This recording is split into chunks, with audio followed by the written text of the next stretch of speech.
നമസ്കാരം. ശ്രീകൃഷ്ണ കഥാമൃതം ഭാഗം 494 494. ഓം ഗം ഗണപതയേ നമാം. ഓം സം സരസ്വതേ സ്വാഹ. ഓം ശ്രീ ഗുരുഭ്യോ നമ. ഓം ശ്രീ രംഗനാഥശർമ്മണേ നമ. നാരായണ നാരായണ നാരായണ നാരായണ നാരായണ നാരായണ നാരായണ നാരായണ നാരായണ നാരായണ നാരായണ. ഓം ശ്രീകൃഷ്ണാർപ്പണമസ്തു. ഓം ശ്രീകൃഷ്ണായ പരബ്രഹ്മണേ നമ. ഓം ശ്രീകൃഷ്ണായ പരമാത്മനേ നമ. ഹരേ രാമ രാമ രാമ ഹരേ ഹരേ. ഹരേ കൃഷ്ണ കൃഷ്ണ കൃഷ്ണ ഹരേ ഹരേ. ശ്രീകൃഷ്ണ കഥാമൃതം ഭാഗം 494 232 സർഗം യയാതി ചരിതം. അത് ഇന്നലെ 58 ശ്ലോകം കൊണ്ട് അവസാനിപ്പിക്കണ്ടായി. എന്തായിരുന്നു? മാനസം ഇന്ദ്രിയം ഇവയാൽ അനവധി കാലം നുകർന്ന സുഖമേതും ശരിയാം സംതൃപ്തി മഹീവരനിൽ വരുത്തില മായികം സംകലം. അതായത് മായികം സംകലം, അതായത് ലൗകികമായിട്ടുള്ളതൊക്കെ വേൾഡിലി, അതിനാണ് ലൗകികം എന്ന് പറയുക, മെറ്റീരിയലിസ്റ്റിക് എന്ന് പറയും. അതെല്ലാം നശിക്കണതാണ്. ആധ്യാത്മികതയോ നശിക്കില്ല. അതുകൊണ്ടാണ് മാനസം ഇന്ദ്രിയം ഇവയാൽ അനവധി കാലം നുകർന്ന സുഖം ഏതും ഈശ്വരനിലേക്ക് എത്തില്ല, ഈശ്വരീയതയിലേക്ക് എത്തില്ല. ഏതും ശരിയാം സംതൃപ്തി മഹീവരനിൽ വരുത്തിയില്ല. ഇപ്പം നമ്മൾ എന്താ മനസ്സിലാക്കേണ്ടത്? ഒരു ദിവസം എത്ര നാമം ചൊല്ലി, എത്ര ഭാഗവതം വായിച്ചു, എത്ര രാമായണം, അത് മാത്രമേ കിട്ടുള്ളൂ. ബാക്കി സിനിമ കണ്ടതും സീരിയൽ കണ്ടതും കുഴിമന്തി കഴിച്ചതും whatever it is, so and so, കള്ളു കുടിച്ചതും ചൂത് കളിച്ചതും ഇതൊന്നും നമുക്ക് ഉപകാരമില്ലാത്ത കാര്യങ്ങളാണ് എന്ന് തർപ്പിച്ചു പറഞ്ഞു. ഇനി 233 സർഗം യയാതി ഗൃഹത്യാഗം. വീട് വേണ്ടാന്ന് വെച്ച് ഭഗവാനെ എന്താ പറയുക, സ്വാംശീകരിച്ച് ഭഗവാനിൽ ലയിക്കാനുള്ള പ്രവണത വന്നപ്പോൾ നെക്സ്റ്റ് സ്റ്റെപ്പ് എന്താ? ഗൃഹസ്ഥാശ്രമം കഴിഞ്ഞാൽ വാനപ്രസ്ഥം, എൻ്റെ സന്യാസം. അതിന് വീട് വിട്ടിറങ്ങിയെന്നാണ് പറഞ്ഞത്. കാമത്താൽ കെട്ടുപോം തൻ്റെ നിലയോർത്തു നൃപാലകൻ. ആഗ്രഹങ്ങളെ കൊണ്ട് നമ്മുടെ എക്സിസ്റ്റൻസ് ഇല്ലാതെ കണ്ടാവും. എനിക്ക് ഭ്രാന്തൊന്നുമില്ല നിങ്ങളെ വഴിതെറ്റിക്കാൻ. നിങ്ങളെ വഴിതെറ്റിക്കലല്ല എൻ്റെ ഉദ്ദേശം. നിങ്ങളെ മെയിൻ സ്ട്രീമിലേക്ക് കൊണ്ടുവരാം, ഭക്തിയുടെ സ്ട്രീമിലേക്ക് കൊണ്ടുപോകലാണ് എൻ്റെ ഉദ്ദേശം. അപ്പോൾ കാമത്താൽ കെട്ടുപോം തൻ്റെ നിലയോർത്തു നൃപാലകൻ കാന്തയോടോതി പുതുതാം കഥയൊന്നു വിരക്തിയാൽ. വൈരാഗ്യം എന്നുള്ളതാണ് വിരക്തി എന്ന് പറയാം. വിരക്തി എന്ന് പറഞ്ഞാൽ എന്താ? പിന്നെ മെറ്റീരിയലിസ്റ്റിക് ആയിട്ടുള്ള കാര്യങ്ങളെ തൃണവൽക്കരിക്കുക, പുല്ലേ എന്ന് പറയാൻ സാധിക്കണം. എന്നാൽ മാത്രമേ ആധ്യാത്മികത ഉണരൂ. Where the modern science ends there starts the spirituality എന്നാ.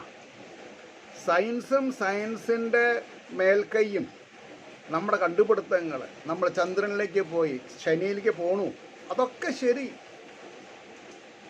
അതിന് ഉപയോഗിക്കുന്ന എഫർട്സിൻ്റെ 100 മതി തൻ്റെ ഹൃദയഗഹ്വരത്തിൽ ചിതാകാശയിൽ ചിത്തമായിരിക്കുന്ന ഭഗവാനെ അറിയാൻ. അതുകൊണ്ടാണ് പറഞ്ഞത്. അപ്പോൾ പറഞ്ഞു, അപ്പോൾ കാമത്താൽ കെട്ടുപോം തൻ്റെ നിലയോർത്തു നൃപാലകൻ കാന്തയോടോതി പുതുതാം കഥയൊന്ന് വിരക്തിയാൽ നല്ലോർ വെറുക്കും എന്നെപ്പോലുള്ളോൻ ഗൃഹജീവിതം. നല്ല ആൾക്കാരെ കുറേ കഴിയുമ്പോൾ ഗൃഹസ്ഥ ജീവിതം വിട്ട് വാനപ്രസ്ഥം, സന്യാസം, ഇതിന് നമ്മൾ വീട് വിട്ടുപോയിക്കൊള്ളണമെന്നില്ല. അവരവരുടെ വീട്ടിൽ തന്നെ ഇരുന്ന് തൻ്റെ മനസ്സിലേക്ക് തിരിച്ച് മനസ്സിലുള്ള പടുമരങ്ങളാകുന്ന വിചാരധാരകളെ ഭാഗവതത്തിൻ്റെ മാധ്യമത്തിൽ കൂടി ഉണക്കിക്കളയാം. സംഘം നിസ്സംഗത്തിൽ അറ്റാച്ച്മെൻറ്റ് ഇൻ ഡിറ്റാച്ച്മെൻ്റ് എന്ന് പറയും, അല്ലെങ്കിൽ ഡിറ്റാച്ച്മെൻറ്റ് ഇൻ അറ്റാച്ച്മെൻറ്റ്. അറ്റാച്ച്മെൻറ്റ് വേണ്ട, ഈ അറ്റാച്ച്മെൻറ്റാണ് നമുക്ക് ദുഃഖം തരുന്നത്. ഇപ്പോൾ സ്വന്തം അമ്മ, സ്വന്തം അച്ഛൻ, സ്വന്തം കുട്ടികൾ, സ്വന്തം ഭാര്യ, സ്വന്തം ഭർത്താവ് നീട്ട് നടക്കണില്ല എന്നുണ്ടെങ്കിൽ അവരെ കൊല്ലണമെന്ന് ഞാൻ പറഞ്ഞില്ല. അവരെ പരിരക്ഷിച്ചും കൊണ്ട് സംതൃപ്തിയോടുകൂടി ജീവിക്കണം. അവരെ പരിരക്ഷിക്കണം. ഒരാത്മാവ് ഒരു ശരീരത്തിൽ നിന്ന് ഇറങ്ങിപ്പോണത് തൻ്റെ വീട്ടിൽ കയറി വന്നിട്ടുള്ള പരമചൈതന്യം, ബ്രഹ്മത്വം, സാക്ഷാൽ ജഗദീശ്വരൻ, ആ ജഗദീശ്വരനെ സേവ ചെയ്യാണെന്നുള്ളൊരു ബോധം നമ്മൾക്കുണ്ടായാൽ മതി. ആവതില്ലാത്ത ഒരാളെ സേവിക്കുക. അപ്പോൾ അതിന് ഉദ്യോഗം വേണ്ടേ? ഉദ്യോഗത്തിന് പോയാൽ കിട്ടുന്നത് കാശാണ്. ജീവിക്കാനുള്ളതിൽ സംതൃപ്തിപ്പെട്ടാൽ നമ്മളൊക്കെ രക്ഷപ്പെടും. ജീവിക്കാനുള്ളത്. ഇപ്പോൾ ഞാനൊരു ഉപകാരം ഒരു ഇത് പറയാം. എൻ്റെ മോള് PhD കഴിഞ്ഞപ്പോൾ അവളുടെ ലാപ്ടോപ്പ് ഞാനാണ് ഉപയോഗിച്ചിരുന്നത്. പക്ഷെ അത് 2006 വാങ്ങിയതാണ്. അപ്പോൾ അതിൻ്റെ പ്രവർത്തനക്ഷമത പോയി. എനിക്കിപ്പോൾ ഒരു ലാപ്ടോപ്പ് വാങ്ങാൻ സാധിക്കാഞ്ഞിട്ടല്ല, എനിക്കതിൻ്റെ ആവശ്യം തോന്നണില്ല. അപ്പോൾ ആ പഴയ ലാപ്ടോപ്പിൽ എൻ്റെ എല്ലാം ഉണ്ട് എന്ന് പറഞ്ഞാൽ ഞാൻ ആധ്യാത്മികതയിൽ വന്നപ്പോഴത്തെ കാര്യങ്ങൾ മുതലൊക്കെ ഉണ്ട് അതിൽ. അതൊക്കെ ഇപ്പോൾ റിട്രീവ് ചെയ്യാൻ പറ്റാത്ത രീതിയിലായി. എനിക്ക് പക്ഷേ ആരെയും ബോധിപ്പിക്കേണ്ട ആവശ്യമില്ല. ഞാൻ എന്തൊക്കെ ചെയ്തിട്ടുണ്ട് എന്നുള്ളതിൻ്റെ പാരിതോഷികം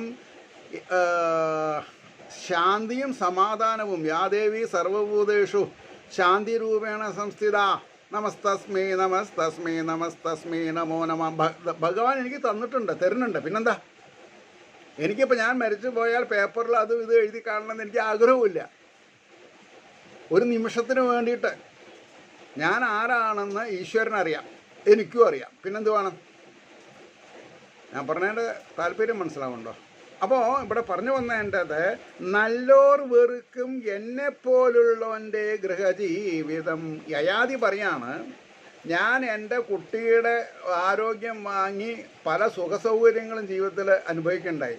അത് സച്ചിദാനന്ദ സ്വരൂപികളായിരിക്കുന്ന സജ്ജനങ്ങൾ വെറുക്കണതാണ്.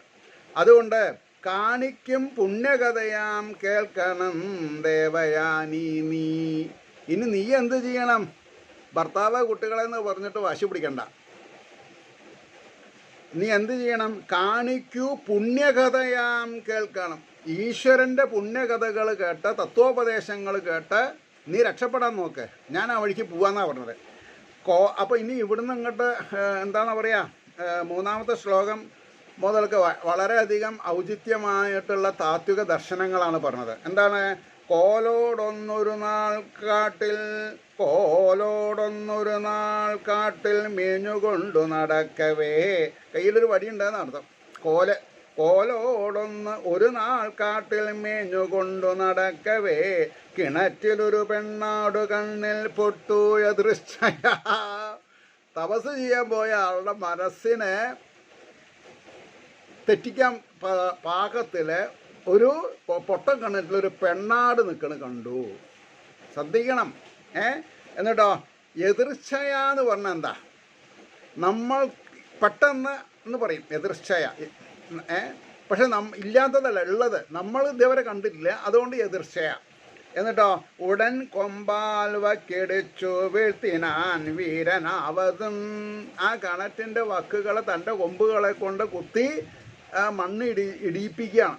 എങ്ങനെയെങ്കിലും പുറത്തേക്ക് കടക്കാൻ പറ്റുമോ നോക്കാൻ വേണ്ടിയിട്ട്. അപ്പോൾ ഒരു 4-5 കോലുള്ളതാണെങ്കിലും ഒരാട് തിരിച്ചാൽ സാധിക്കില്ല എന്നല്ല, സാധിക്കണം എന്ന് വിചാരിച്ചിട്ട് നമ്മൾ പ്രവർത്തിക്കണം. സംസാരസാഗരേ മഗ്നം ദീനം മാം കരുണാനിധേ. എന്നെ സംസാരസാഗരത്തിൽ നിന്ന് ഉയർത്തണമെന്ന് പറഞ്ഞാൽ പോരാ. എന്നിലുള്ള ചൈതന്യത്തിൻ്റെ പ്രേരണ കൊണ്ട് എനിക്ക് സത്കർമ്മങ്ങൾ ചെയ്യാൻ സാധ്യമാവും എന്നുള്ളൊരു ഉറച്ച തീരുമാനം നമ്മൾ എടുക്കണം. ആ തീരുമാനം എടുത്താൽ മാത്രമേ അതിലേക്കുള്ള വഴി ഉണ്ടാവുള്ളൂ. അതുകൊണ്ട് ഉടൻ കൊമ്പാൽ വക്കിടിച്ചു വീഴ്ത്തിനാൻ വീരനാവതും എമ്മട്ടോ കേറ്റി രക്ഷിക്ക് അവൾക്കൊട്ടേറെ ഇഷ്ടമായി. എമ്മട്ടോ എങ്ങനെയെങ്കിലും ഞാനും സഹായിച്ച് അവളെ, ആ പെണ്ണാടിനെ കിണറ്റിൽ നിന്ന് പുറത്തേക്ക് വരാൻ സഹായിച്ചു. അവൾക്കൊട്ടേറെ ഇഷ്ടമായി. ഓക്കെ, അത് കണ്ടെത്രയോ പെണ്ണാടുകൾ ചുറ്റും വളഞ്ഞുപോയി. എൻ്റെ അടുത്തേക്ക് കുറേ പെണ്ണാടുകൾ വന്ന് വട്ടട്ടു. മിനിപ്പും തടിയും തൂങ്ങും ഊശൻ താടി വലുപ്പവും. ആ വ്യാസര ഒരു പെണ്ണാടിനെ എത്ര കൃത്യമായിട്ട് വരച്ച് കാണിക്കുന്നുണ്ട് നമ്മുടെ അടുത്ത്. അതിനിപ്പോൾ ആടിനെ കണ്ട പരിചയം ഉണ്ടായാലല്ലേ ഇപ്പോൾ ഇത് മനസ്സിലാവുള്ളൂ. അതുകൊണ്ടാണ് മിനിപ്പും തടിയും തൂങ്ങും മൂഷൻ താടി വലിപ്പവും നോക്കി മോഹിച്ചു പോയെല്ലാം. അവിടെയാണ് നാട് വിട്ടിട്ട് മോഹം മാറിയിട്ടില്ലെങ്കിൽ ഗതികേടാണ്. വീട്ടിലിരുന്നിട്ട് മോഹം ത്യജിക്കാൻ സാധിച്ചാൽ നമുക്ക് രക്ഷപ്പെടാം. ഫ്ലാറ്റിലായാലും ശരി, വീട്ടിലായാലും ശരി, ഹട്ടിലായാലും ശരി. ഇനി സന്യാസി വൃത്തി, ഏകനായിട്ട് സന്യാസി വൃത്തി സ്വീകരിച്ച് ഏത് ദുനിയാവിൽ പോവുകയാണെങ്കിലും ശരി, മോഹങ്ങളെ ത്യജിക്കാൻ സാധിക്കണം. മോഹങ്ങളെ ത്യജിച്ചാൽ രക്ഷപ്പെട്ടു. ഇപ്പോൾ ഈ എന്താ പറയുക, ഇപ്പോൾ പറഞ്ഞില്ലേ ഒരു കാര്യം, ഈ ലാപ്ടോപ്പിൻ്റെ കാര്യം, അത് മോഹം ത്യജിച്ചതാണ്. അത് കുറുക്കന് മുന്തിരിങ്ങ കിട്ടാത്തത് കൊണ്ടുള്ള പുളിപ്പല്ല കേട്ടോ. ഇനി അത് തെറ്റിദ്ധരിക്കണ്ട. അതുകൊണ്ടാണ് പറയാൻ കാരണം. അപ്പോൾ നോക്കി മോഹിച്ചു പോയെല്ലാം മേ മേ മേ ചൊല്ലി മേൽക്കുമേൽ വെറും മൃഗങ്ങൾ തൻ പ്രീതിയോർത്ത് തന്നെ തെളിഞ്ഞവൻ. ഇനി 7ാമത്തെ ശ്ലോകം ഓം ഹരേന്ന് ഞാൻ എഴുതിയിട്ടുണ്ട്. എന്താണ് കാരണം? കാമത്തിൻ മുങ്ങിയ മട്ടിൽ ആത്മാവിനെ മറന്നുപോയി. ഈശ്വരനെ അനുഭവിക്കാൻ വേണ്ടി, തപസ് ചെയ്യാൻ വേണ്ടി കാനനത്തിൽ വന്നിട്ടുള്ള യയാതിക്ക് ഒരു ദിവസം ഒരു പൊട്ടക്കിണറ്റിലൊരു പെണ്ണാടിനെ കണ്ടു. പെണ്ണാട് കൊമ്പ് കൊണ്ട് അതിൻ്റെ വക്കുകളിടിച്ച് കയറാൻ വെപ്രാളപ്പെടുമ്പോൾ അദ്ദേഹം കൂടി സഹായിച്ച് അതിനെ രക്ഷപ്പെടുത്തി. അത് കണ്ട് കുറേ പെണ്ണാടുകൾ ഇദ്ദേഹത്തിനെ വന്ന് മുട്ടിയിട്ടും ഉരുമിയിട്ടും കൂടി. അപ്പോൾ അവരോടുള്ള സ്നേഹം, രാജധാനിയിലെ പ്രജകളോടുള്ള സ്നേഹം, അല്ലെങ്കിൽ മറ്റേ എന്താണെന്നാ പറയുക, ദേവയാനിയോടുള്ള ഇഷ്ടം ഇവിടെ പെണ്ണാടിനോടായി. അതുകൊണ്ടാണ് പറഞ്ഞത് കാമത്തിൽ മുങ്ങിയ മട്ടിൽ ആത്മാവിനെ മറന്നുപോയി. എന്തുകൊണ്ടാണ് ഭാഗവത ഭക്തദാസൻ എന്നുള്ള ചാനലിലേക്ക് കൂടുതൽ ആൾക്കാർ വരാത്തത്? അവരെ കുറ്റം പറഞ്ഞിട്ട് കാര്യമില്ല. സമയമായില്ല പോലും ഒരു പാട്ടുണ്ട്. എന്താണ് അർത്ഥം? നമ്മൾക്ക് ഈശ്വരീയമായ കാര്യങ്ങൾ അറിയാനും ആ തത്വശാസ്ത്രങ്ങളെ കൊണ്ട് നേരാവാനും ഈശ്വരൻ ഒരു സമയം വെച്ചിട്ടുണ്ട്. നമ്മുടെ എന്താ പറയുക, പുണ്യപാപങ്ങൾ കണക്കാക്കിയിട്ട് ആ സമയം എടുക്കുമ്പോഴേ ഉള്ളൂ. ഇപ്പോൾ എനിക്ക് പറയാം, പെട്ടെന്ന് ഓരോ ദിവസം 100 ആളെ ഒരു കണ്ടു എന്ന് വരും. അപ്പോൾ എനിക്ക് ഭയങ്കര സന്തോഷം ഉണ്ടാവും. പക്ഷേ ചിലപ്പോൾ 30-35 ആയിട്ടുണ്ടാവുള്ളൂ. അപ്പം ഞാൻ വിചാരിക്കും, എന്തപ്പോൾ ഇന്നത്തെ പ്രഭാഷണം ഏറ്റില്ലേ? അപ്പം തന്നെ എൻ്റെ മനസ്സ് പറയടോ, തൻ്റെ പ്രഭാഷണം ഏൽക്കാഞ്ഞിട്ടല്ല, ആൾക്കാർ കുറേ കൂടി ലൗകികത്തിലേക്ക് പോയിട്ടുണ്ടാവും. ലൗകികത്തിലേക്ക് പോവാത്ത ദിവസം തൻ്റെ പ്രഭാഷണം കേട്ടിട്ടുണ്ടാവും, എനിക്ക് സമാധാനം കിട്ടും. അതാണല്ലോ സത്യം, അല്ലേ? അതുകൊണ്ടാണ് പറഞ്ഞത് ആത്മാവിനെ മറന്നുപോയി അതിനിടയിൽ ഏതോ ചെമ്മരിയാടിൻ്റെ കൂട്ടിനാൽ. അപ്പോൾ അങ്ങനെ ഇരിക്കുമ്പോൾ ഒരു ചെമ്മരിയാട് അവിടെ വന്നു പെട്ടു. സത്യവും സ്നേഹവും തീരെ അറ്റോനെന്നോർത്തു കാന്തനെ കൈവിടിഞ്ഞു ഉടമസ്ഥൻ്റെ വീട്ടിൽ താൻ കേണുവാഴുകയായി. അപ്പോൾ സത്യവും സ്നേഹവും തീരെ അറ്റോനെന്നോർത്ത്, ഈ സ്നേഹം സത്യവും തീരെ അറ്റോനെന്നോർത്ത് കാന്തനെ, ഭർത്താവിനെ കൈവിടിഞ്ഞ് ഉടമസ്ഥൻ്റെ വീട്ടിൽ താൻ കേണുവാഴുകയായി. പിന്നാലെ ചെന്നു കോലാട്. ഞാൻ കോലാട് എന്നാട്ടോ, അല്ലാണ്ട് കോലായിട്ടുള്ളതെന്നല്ല. ഞാൻ എന്തോ തെറ്റു പറഞ്ഞു തോന്നുന്നു. അതെ, കോലാടൊന്നൊരു നാൾ കാട്ടിൽ ഞാൻ എന്താ വിചാരിച്ചത്, ഇയാൾ കയ്യിലൊരു കോലായിട്ട് ഞാൻ എന്നുള്ള സത്യം ഞാൻ പറയണ്ടേ? നേരെ മൊത്തം ഞാനിപ്പോൾ ഇത് തിരുത്തിയില്ലെങ്കിൽ എനിക്ക് ആശ്രയദോഷം ഉണ്ടാവും. നിങ്ങൾ ചിരിക്കുന്നുണ്ടാവും, പട്ടാമ്പി എന്തൊക്കെ വെഡ്ഡിത്തരാ പറഞ്ഞത്, പിന്നെ മുൻകൂർ ജാമ്യം എടുക്കണമെന്നൊക്കെ നിങ്ങൾ വിചാരിച്ചിട്ടുണ്ടാവും. നിങ്ങൾ എന്ത് വിചാരിച്ചാലും എനിക്കതിൽ രസമുള്ളൂ. കാരണം ഞാൻ എൻ്റെ തെറ്റ് തിരുത്തി. കോലാട് എന്നുള്ളത് ഒരാടിൻ്റെ ഇത്, ചെമ്മരിയാട് എന്നുള്ളത് വേറൊരു വർഗത്തിലുള്ളത്. അപ്പോൾ പിന്നാലെ ചെന്നു കോലാട് താണുകേനത്ര കെഞ്ചിയും കേട്ടില്ലെന്നല്ല ഉടമ അവന് അതിദണ്ഡം മുറിച്ചുപോയി. ഉടമ അവൻ അതിന് അണ്ടം മുറിച്ചുപോയി എന്ന് പറഞ്ഞാൽ എന്താ അർത്ഥം? ഈ സംഘം കൂടുമ്പോൾ പെണ്ണാടിന് വൃഷണം ഉടച്ചു എന്നാണ് പറഞ്ഞത്. അതായത് പിന്നെ കുട്ടികളുണ്ടാവില്ല. ഈ കാളകളെ ഉടയ്ക്കും, അതിൻ്റെ വൃഷണം ഉടയ്ക്കും എന്ന് പറഞ്ഞാൽ എന്താ? പിന്നെ അതിന് പിന്നെ കുട്ടികളെ ഉൽപ്പാദിക്കാനുള്ള ശക്തി ഉണ്ടാവില്ല. അതാണ് ചെയ്തത്. കേട്ടില്ലെന്നുടൻ അവൻ അതിന് അണ്ടം മുറിച്ചുപോയി. വീണ്ടും തന്നോട് കേണിയുടെ ചേർത്താൻ യോഗീന്ദ്രനാമയാൾ. വീണ്ടും തന്നാട് കേണിയുടെ. അപ്പോൾ ആട് പിന്നെയും കെഞ്ചിയാണ്. എന്താ ഇങ്ങനെയൊക്കെ? ചേർത്താൻ യോഗീന്ദ്രനാമയാൾ. ഇപ്പോഴും അതിനോടൊപ്പം അതൃപ്തൻ വാഴുകയാണജം.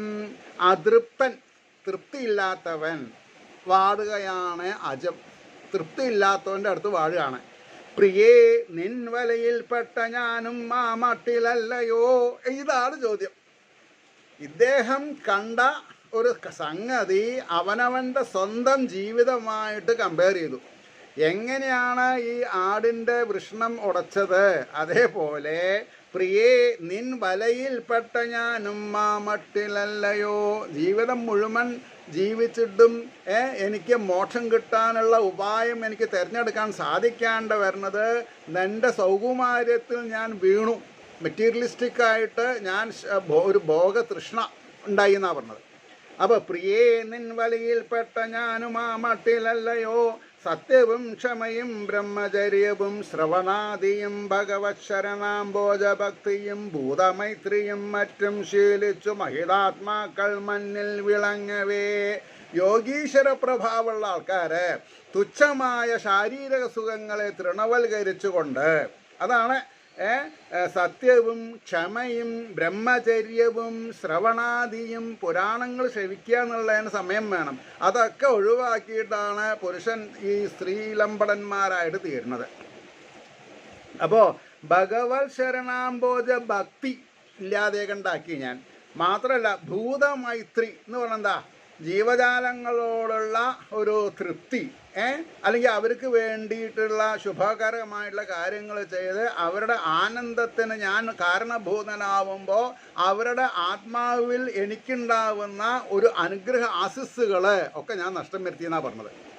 അതുകൊണ്ടാണ് പറഞ്ഞത് ഭൂതമൈത്രിയും മറ്റും ശീലിച്ച മഹിതാത്മാക്കൾ കുട്ടിക്കാലത്ത് തന്നെ ഈശ്വരീയമായ അനുഗ്രഹാശിസ്സുകളാണ് നമ്മൾ മുതൽക്കൂട്ടുണ്ടാക്കേണ്ടത് എന്ന് അറിയാതെ കണ്ട് അങ്ങോട്ടും ഇങ്ങോട്ടും ഓടി ചാടി അല്ലേ കാര്യങ്ങളൊന്നും പിന്നെ നടക്കാതെ കണ്ട് സദാസമയത്തും അങ്കലാപ്പോടുകൂടി ജീവിതത്തെ തള്ളി നീക്കുന്നതിനേക്കാൾ നല്ലത് അങ്കലാപ്പുകളില്ലാത്തൊരവസ്ഥ ഏതാ?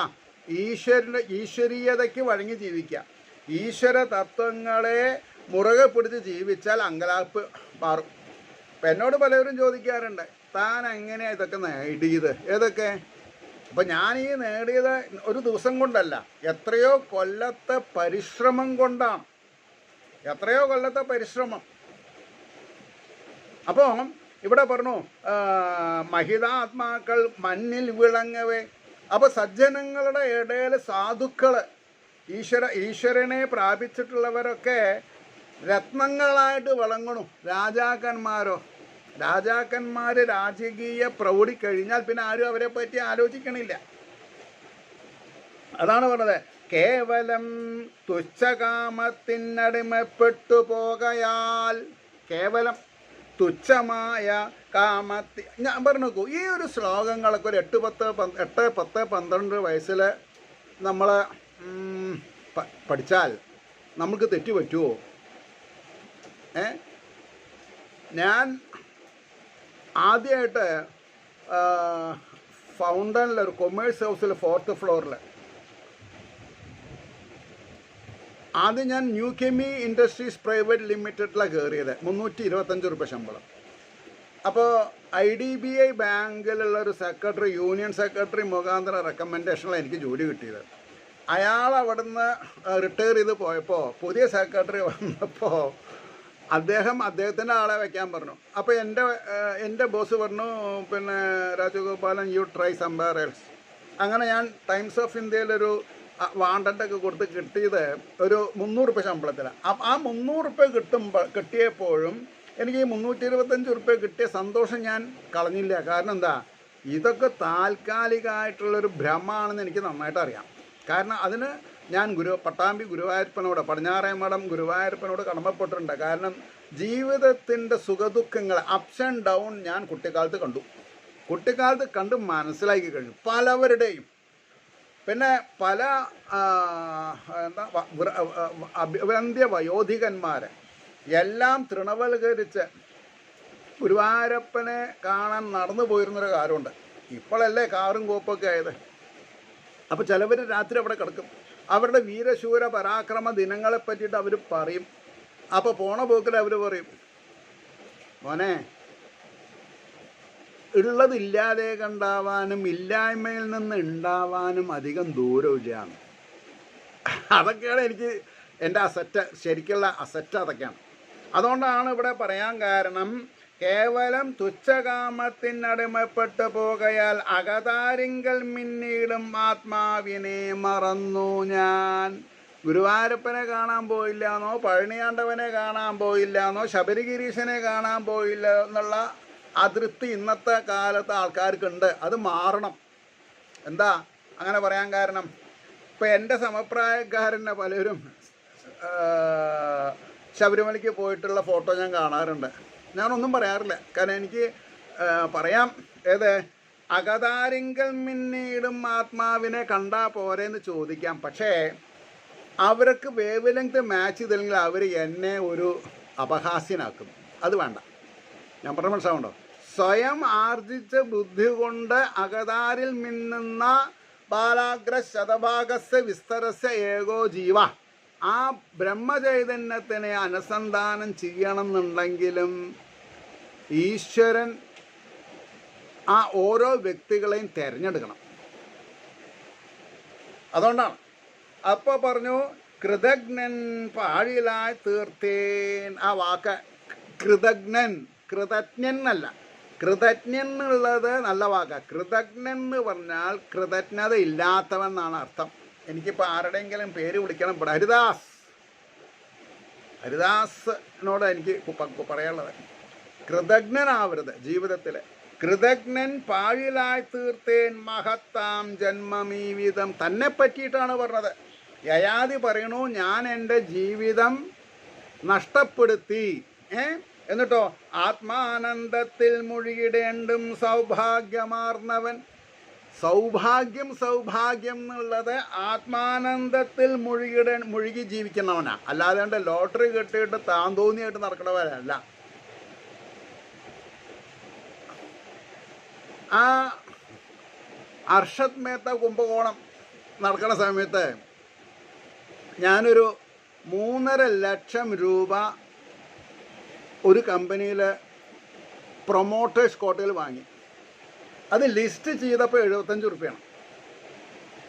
5 കൊല്ലം ലോക്കിംഗ് പീരീഡ് കഴിഞ്ഞപ്പോൾ കണ്ടു ഡീം 5.5 രൂപ. എന്നാൽ അത് വാങ്ങാൻ സാധിച്ചോ? മനസ്സ് വെച്ച് പറഞ്ഞു, എപ്പോഴെങ്കിലും ഇത് കുതിച്ചാലോ. ഞാൻ എൻ്റെ കാര്യമാണ് പറഞ്ഞത്. അതുകൊണ്ട് എനിക്ക് നല്ല ഉറപ്പുണ്ട്, നമ്മൾ കുതിച്ചിട്ട് കാര്യമില്ല. ഭഗവാൻ കുതിക്കാനുള്ള പ്രേരണ ഉള്ളിൽ തന്നാൽ മാത്രമേ നമ്മൾ നേരാവുള്ളൂ. അത് കുറേ വർഷം എടുത്തു. 2020 മാർച്ച് 2 വരെ എൻ്റെ വീടിൻ്റെ ആധാരം സ്റ്റേറ്റ് ബാങ്ക് ലോക്കറിലായിരുന്നു. അപ്പോഴും ഞാൻ ഈ ഒരു പ്രസന്ന ചിത്തം ഞാൻ കളഞ്ഞിട്ടില്ല. കാരണം എന്താ, ഒക്കെ ഭഗവാന്റെ ലീലയാണെന്ന് എനിക്ക് നന്നായിട്ട് അറിയാം. അതിന് എത്ര ഉദാഹരണങ്ങളുണ്ട്. ഇതും ഒരു ഉദാഹരണമാണ്. നിങ്ങളുടെ മുമ്പിൽ ഓരോ ദിവസവും ഞാൻ ഈ ശ്രീകൃഷ്ണ കഥാമൃതമായിട്ട് വരുന്നത് ഭഗവാന്റെ ലീലയാണ്. എൻ്റെ കാര്യക്കേടോ കെടുപ്പുകേടോ അല്ല, അല്ലെങ്കിൽ എൻ്റെ സാമർഥ്യമല്ല. അതുകൊണ്ടാണ് പറഞ്ഞത്, കൃതജ്ഞൻ പാടിലായി തീർത്തേൻ മഹത്താം ജന്മം ഈ വിധം ആത്മാനന്ദത്തിൽ മുഴുകിടേണ്ടും സൗഭാഗ്യമാർന്നവൻ ജീർണിച്ച യൗവനം വീണ്ടും പുതുക്കി തീർത്തു. പിന്നെയും എൻ്റെ യൗവനം ജീർണിച്ചു, പക്ഷെ എനിക്ക് അത് ഇതുവരെയുള്ള ജീവിതത്തിൽ തൃപ്തി തോന്നാത്തത് കാരണം ഞാൻ എൻ്റെ മക്കളെ പരീക്ഷിച്ച് അവസാനത്തെ ആള് ഞാൻ പറഞ്ഞത് കേട്ട് അയാളെ യൗവനം ഞാൻ വാങ്ങി. ദേവയാനി അല്ലേ, എൻ്റെ മായയിൽ പെട്ടു ഞാൻ. തുച്ഛകാമങ്ങളിൽ പെട്ടു നശിക്കേണ്ടവനല്ല ഞാൻ. അതാണ്, നമ്മൾ ഓരോരുത്തരും തുച്ഛകാമങ്ങളിൽ പെട്ടു നശിക്കേണ്ടവരല്ല. ലോകത്തിലുള്ള പണവും നെല്ലും പെണ്ണും സുവർണവും മുഴുവൻ കിട്ടിയാൽ പോലും ആശ തീരില്ലൊരിക്കലും. ഈ ഒരു 4 വരി നമ്മുടെ വാതിലിൻ്റെ കട്ടിലയിൽ എഴുതി വെക്കണം. എന്നിട്ട് ഇപ്പോഴത്തെ ന്യൂ ജനറേഷൻ മക്കളെ പറഞ്ഞ് മനസ്സിലാക്കണം. മക്കളെ, നിങ്ങളിത് മനസ്സിലാക്കണം. എന്താ? ലോകത്തിലുള്ള പണവും നെല്ലും പെണ്ണും സുവർണവും മുഴുവൻ കിട്ടിയാൽ പോലും ആശ തീരില്ലൊരിക്കലും. വയസ്സുകാലത്ത് അച്ഛനമ്മമാരെ വൃദ്ധാശ്രമത്തിൽ കൊണ്ടുവിട്ടിട്ട് അച്ഛനും അമ്മയും ഉണ്ടാക്കിയിട്ടുള്ള കിടപ്പാടങ്ങൾ വിട്ടിട്ടുള്ള കാശും കൊണ്ട് അമേരിക്കയിലേക്കോ UK പറക്കാൻ വെമ്പുന്ന ഇന്നത്തെ യുവാക്കൾ മനസ്സിലാക്കേണ്ട കാര്യമാണ്. ഇനി എന്താ വേണ്ടത്? അപ്പോൾ മുഴുവൻ കിട്ടിയാൽ പോലും ആശ തീരില്ല ഒരിക്കലും. കാമാനുഭൂതി കൊണ്ട് ആർക്കും തീരില്ല വിഷയാഗ്രഹം. കാമാനുഭൂതി, കാമത്തിലുള്ള അനുഭൂതി കൊണ്ട് ആർക്കും തീരില്ല വിഷയാഗ്രഹം. നെയ്യാൽ തീ പോലെയാം കത്തിജ്വലിക്കും അത് തീർച്ചയാം. കത്തിക്കൊണ്ടിരിക്കുന്ന ഹോമകുണ്ടത്തിൽ എത്രത്തോളം നെയ്യൊഴിക്കണോ അത്രത്തോളം അത് കത്തും. അപ്പോൾ ചിലവർ വിചാരിക്കും, ഓ എൻ്റെ ഹോമം ഈശ്വരന് ഇഷ്ടമായി എന്നുള്ളത്. അത് പൂജാരിയുടെ കഴിവാണ്. തീ കത്ത് കഴിയുന്നതിൻ്റെ മുമ്പേ അതിലൊരു സ്പൂണ് തെയ്യിട്ടാൽ അത് കത്തും. അപ്പോൾ അത് ലൈവായിട്ട് നിർത്തണത് ഒരു ഒരു ഒരു ആർട്ടിസ്റ്റിക് വേ ഓഫ് ലൈഫ് ആ പൂജാരിയുടെ കേമത്തിലാണ്. അപ്പോൾ ഇതൊക്കെ നമ്മൾ മനസ്സിലാക്കണം. അങ്ങനെ ആകുമ്പോൾ നെയ്യാൽ തീ പോലെയാം കത്തിജ്വലിക്കും അത് തീർച്ചയാം. രാഗദ്വേഷാദി മാലിന്യന്മാരിലും തെല്ലുമെന്നിയേ. തലനാരൊക്കെ ഉണ്ടാവാൻ പാടില്ല എന്നാണ്. രാഗാദി ദ്വേഷാദി മാലിന്യന്മാരിലും തെല്ലുമെന്നിയേ. സർവത്ര ഭഗവത് ഭാവം കാൺമോളം മതു നീങ്ങിടാം. 100% ശ്രീഹരിയുടെ പാദപത്മത്തിൽ രതി ഉണ്ടാവുന്നത് വരെ ഈ കാമനകളെ നമ്മൾക്ക് വിലങ്ങ് വയ്ക്കാൻ പറ്റില്ല. അപ്പോൾ പരിപൂർണമായിട്ട് കാമനകളെ ഒഴിവാക്കണം എന്നുണ്ടെങ്കിൽ പരിപൂർണമായിട്ട് മനസ്സ് ചിത്തത്തിൽ ലയിക്കണം. ഈ ചിത്തമാണ് ചൈതന്യം, അത് മനസ്സിലാക്കണം. അതായത് ഈ അന്ധക്കരണം എന്ന് പറയുന്ന മനസ്സ്, ചിത്തം, അഹങ്കാരം, ബുദ്ധി. അപ്പം മനസ്സ് ചാടിക്കളിക്കുന്ന സ്വഭാവമാണ്. മിത്രങ്ങളെയും ശത്രുക്കളെയും ഉണ്ടാക്കണവനാണ്. അപ്പോൾ നമ്മൾക്ക് മിത്രങ്ങളും ശത്രുക്കളും ഉണ്ടായിട്ട് കാര്യമില്ല. നമ്മൾക്ക് ആത്മീയ പുരോഗതിക്ക് ആത്മാനന്ദം, പരമാനന്ദം നമുക്കുണ്ടാക്കണം. അതിന് എന്ത് ചെയ്യണം? മനസ്സിനെ ഒതുക്കണം, മനസ്സിനെ ചിത്തത്തിൽ ലയിപ്പിക്കണം, അഹങ്കാരത്തിനെ ചിത്തത്തിൽ ലയിപ്പിക്കണം, ബുദ്ധിനെ ചിത്തത്തിൽ. ഈ ചിത്തമാണ് ശ്രീനിവാസൻ അല്ലെങ്കിൽ വാസുദേവൻ, ചിത്തമാണ് ഭഗവാൻ. അത് നമ്മൾ മറക്കരുത്. ചിതാകാശ ഗുഹ എന്നുള്ളത് വാസസ്ഥലത്തിനെ പറ്റി പറയണമെന്ന് മാത്രം. അപ്പോൾ എന്ത് വേണം? അപ്പോൾ രാഗദ്വേഷാദി മാലിന്യന്മാരിലും തെല്ലുമെന്നിയേ. സർവത്ര ഭഗവത് ഭാവം കാൺമോളം മതു നീങ്ങിടാ. മൂഢൻ വിദ്വാൻ വൃദ്ധൻ എന്നില്ല ആർക്കും ഉണ്ട് ഉള്ളിൽ ആ വിഷം. മൂഢന്മാർക്കും വിദ്വാനും വൃദ്ധനും കാമാനുഭൂതി എന്നുള്ള വിഷമുണ്ട്. ആ വിഷം ഇല്ലാതെ കണ്ടാക്കാനുള്ള സിദ്ധൌഷധാണ് ഹരിപാദസേവ. ഹരിയുടെ പാദങ്ങളെ സേവിച്ചാൽ ഈ ദുഷ്ടവിഷം നമ്മുടെ ശരീരത്തിൽ നിന്ന് പോവും. Please understand. അതുകൊണ്ട് ആ മട്ടാം വിഷയഭ്രാന്തി വിടേണം ശുഭകാംക്ഷികൾ. നല്ലത് വേണം എന്ന് വിചാരിക്കുന്ന ആൾക്കാർ എന്ത് ചെയ്യണം?